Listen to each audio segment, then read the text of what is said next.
When I was in college, I took a personal finance class. I learned a lot about mutual funds and stock ratings and whatnot, but the thing that really stuck with me was the math. See, the class was about 50% personal finance concepts and 50% if I invest $2,000 at a monthly interest rate of 3.2%, how much will it be worth after 7 years? In fact, the math was so important to this class that we were required to have a special Texas Instruments Business Analyst 2 financial calculator, conveniently sold in the university bookstore. Of course, this was a bit frustrating when I got to class and the professor showed us the 2 features of the calculator that we would actually be using. And they were just 2 built-in formulas, which I'm capable of memorizing formulas and using a calculator that doesn't have them built in for me, but I digress. The math was important, suffice it to say.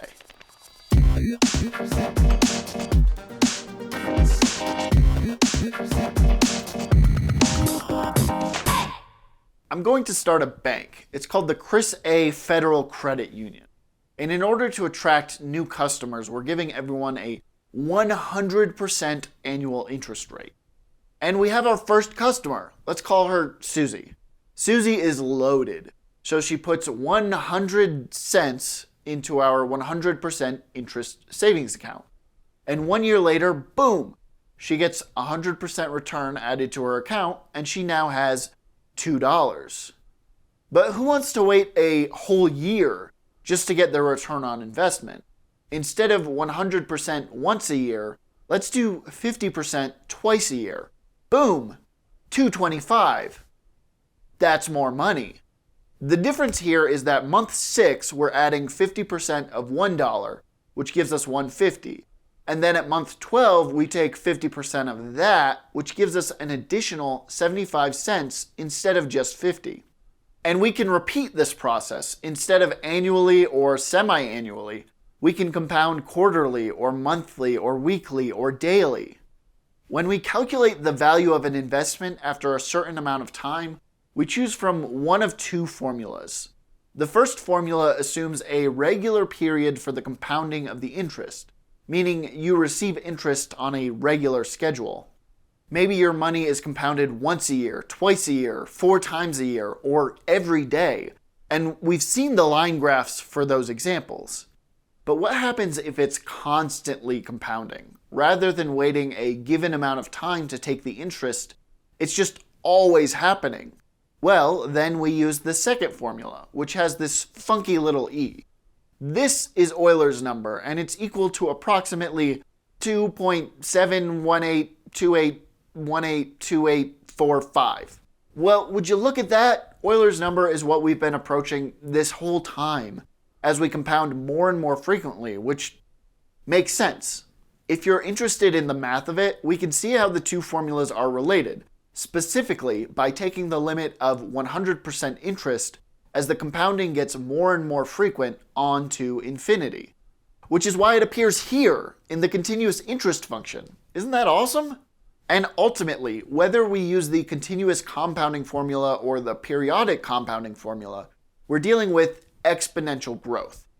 Exponential growth can best be explained as the more you have, the more you get.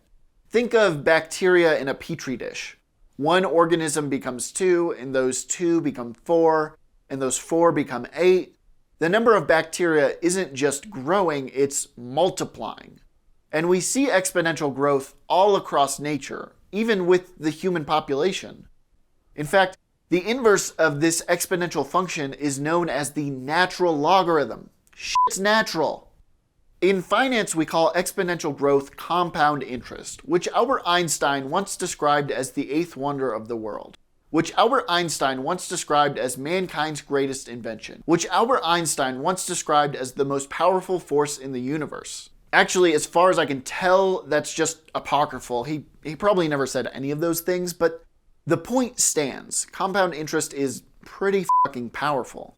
And I don't want to overstate it here, but the idea that you can have a higher annual income just because of how much money you already have kind of feels like an infinite money glitch. So, what's going on here?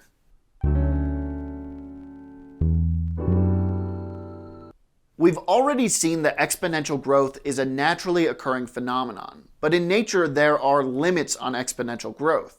A rabbit population can grow exponentially, but its environment is not infinite. Shelter, food, and safety from predators are just some factors to consider, and those are all affected by the growth of other populations. Humans are much better at dealing with natural limits.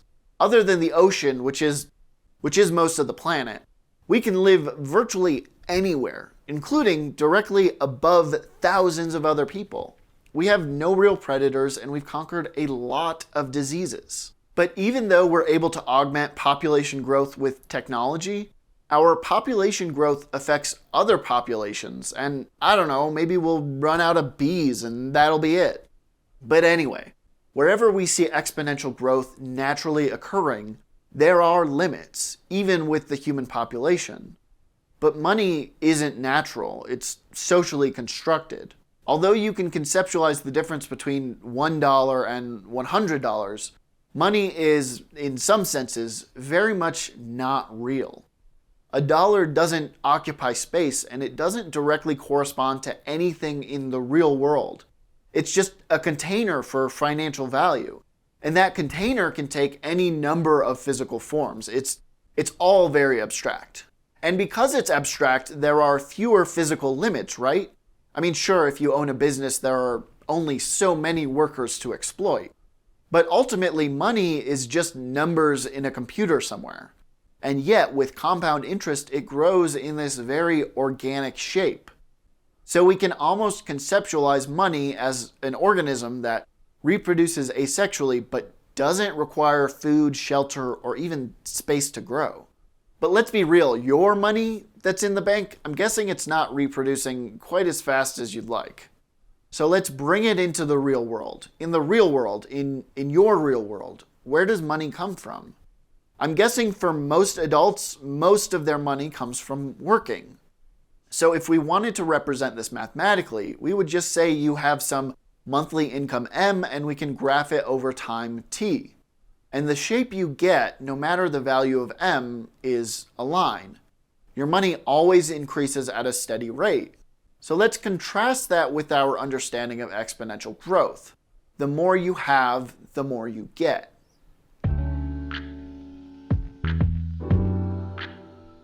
The way the working class earns money is linear, meaning you earn the same amount no matter how much you have.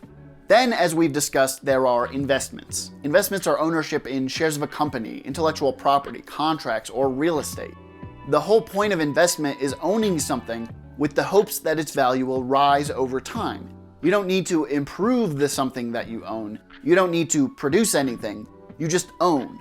And the ownership of private property, this is a defining feature of capitalism. Quick note, private property is different from personal property, at least in Marxist economic theory. Personal property are things you own, like your clothes, medicine, car, physical things you have. Private property specifically refers to, well, it depends on who you ask, but I like to think of it as property that can only be owned by contract. I'm sure this isn't a perfectly comprehensive definition, and there are certainly going to be some blurry edges, but to me, private property is contract property. So again, things like land, stocks, even NFTs. Private property, not labor, is what unlocks the exponential growth infinite money glitch built into capitalism. So why doesn't everyone just make money through investments? A major problem is volatility. In the short term, investments are a gamble. But one thing I remember from my personal finance class is that over a long term, return on investment is generally around 10%. But what that means is that to overcome volatility, you need to be able to afford to put money away for years without touching it. And for a lot of people, that's just not a reality.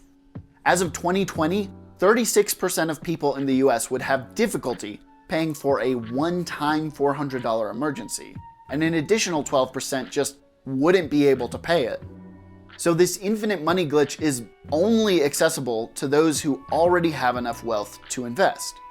Exponential growth under capitalism rewards you for what you already have, and so that reward is exponentially more than what you could possibly earn through labor.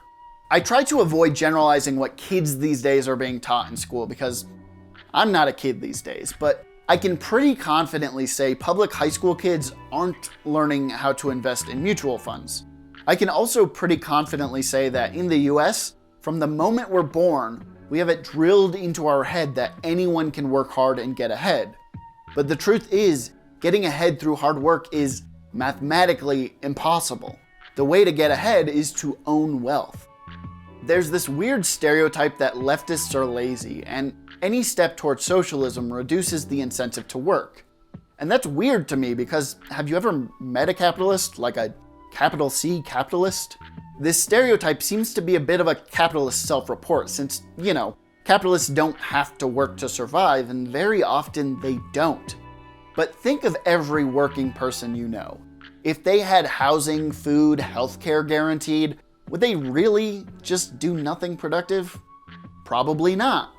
On the other hand, the capital class truly has no incentive to work. They can work as hard as they want, but that money will never amount to anything more than a fraction of their capital wealth.